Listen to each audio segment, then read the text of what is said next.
Hello friends, నేను మీ బాంబే భారతక్కను. దద్దోజనం ఎలా తయారు చేయాలో చూద్దాం రండి.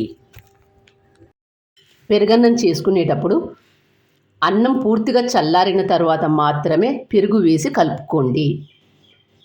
పోపు వేసుకోవడం వల్ల పులుపు లేకుండా ఉంటుంది, ఫ్రెష్గా బాగా ఉంటుంది. ఈ పెరుగన్నంలో ఇలా పోపు వేసుకొని దానిమ్మ గింజలు, గ్రేప్స్ ఇవన్నీ వేసుకొని ఇలా తీసుకున్నట్లయితే ఎంతో బాగుంటుంది.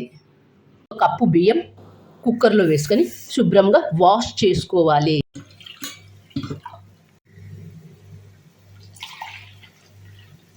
వాష్ చేసుకున్న బియ్యంలోకి ఒక కప్పు బియ్యానికి 2 కప్పుల నీళ్లు పోసుకోవాలి. మూత మూసి గ్యాస్ ఆన్ చేసుకొని కుక్కర్ పెట్టుకోవాలి. కుక్కర్కు 2 విజిల్స్ వచ్చిన తర్వాత గ్యాస్ ఆఫ్ చేసుకోవాలి.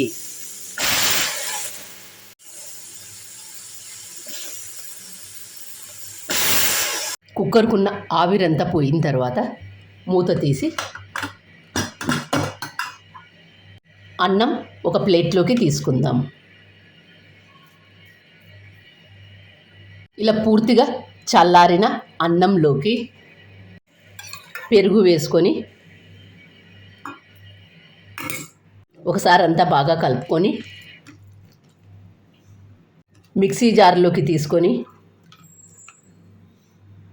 ఉప్పు వేసుకొని మిక్సీ చేసేటప్పుడు ఒకసారి పల్స్ మోడ్ ఇవ్వండి.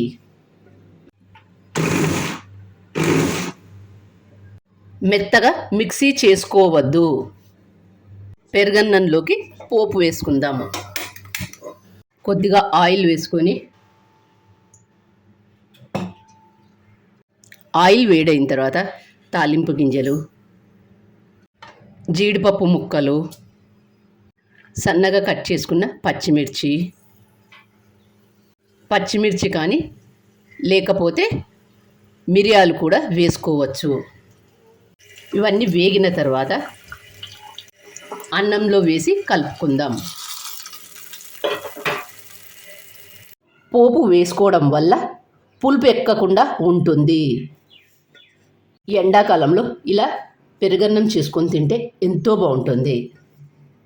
చూస్తుంటేనే నోరూరుతుంది కదా. ఇంకెందుకు ఆలస్యం, మీరు తప్పక ట్రై చేయండి. మీకు ఎలా వచ్చిందో నాకు కామెంట్ చేసి చెప్పండి.